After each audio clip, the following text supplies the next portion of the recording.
शेळीपालनामध्ये पिल्ले खूप महत्वाची बाब आहे, कारण की येणारं जे उत्पादन आहे ते पिल्ल्यापासूनच येणार आहे. हो हो पिल्ल्याचं जे संगोपन आहे तर ते नेमकं कसं करायचं? पिल्लू जन्मल्यापासून जे आहे ते 3-3.5-4 महिन्यापर्यंत होजेपर्यंत जी काही काळजी घ्यायला पाहिजे पिल्ल्याच्या, तर त्या नेमक्या किंवा गाभण असते वेळी शेळी सुद्धा आपण काही काळजी घेतो पिल्ल्याच्या, तर त्या नेमक्या कोणत्या घ्यायला पाहिजेत त्याच्याबद्दल माहिती? शेळी डिलिव्हरी झाल्यानंतर हा शेळीचं पिल्लू बाहेर आलं हा की त्यांची नाळ कापून घ्यायला पाहिजे. बरोबर. नाळ कापली की ती आयोडीन मध्ये आपण ती धुवून घ्यायला पाहिजे, म्हणजे जे बाहेरची इन्फेक्शन येते त्याच्या शरीरात जात नाही.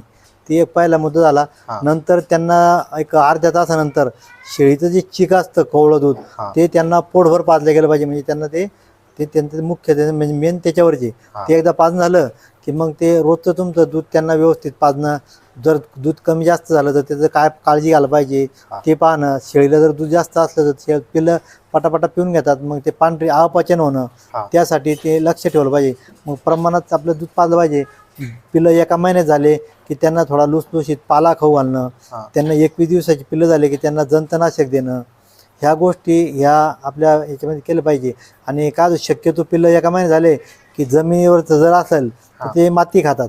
बरोबर. माती खाल्ली की त्यांना ते पोटामध्ये आजार होणं आणि ते पिल्लं मारतात. त्यासाठी जागा ही एक तर सिमेंटी गोबा पाहिजे किंवा फळीवरचं स्ट्रक्चर पाहिजे, जेणेकरून त्यांनी ते मातीशी संपर्क आला नाही पाहिजे. आणि त्या ठिकाणी कॅल्शियमचे वीट म्हणा किंवा शेंद्या मीठ म्हणा हे त्यांच्या पुढे चाटण्यासाठी ठेवलं पाहिजे. बरोबर. आणि एक पिल्लं साधारण महिन्याभर झाले की ते कवळा पाला खातात. 2 महिने झाले की थोडे खुराकवर येतात. आणि 2.5-3 महिने झाले की त्यांना पूर्ण आहार हा रेग्युलरचा चालू होऊन जातो. बरोबर. आणि त्या काळामध्ये जे आहे ते आता मी जेवढं बघितलंय तर ते जास्त दूध पिल्यानं लुळे होऊन जाण्याची समस्या येते, आणि लुळे म्हणजे हातपाय धरत नाहीत आणि ते मरून जातात. हो. तर ते म्हणजे दूध जास्त झाल्यानं होतं की त्याच्यामागे आणखी काय कारण? नाही, त्याच्यामध्ये काय नुसतं दुधानंच होत नाही, दूध जास्त होतं हा. आणि त्यांना कुठेतरी कमतरता असते.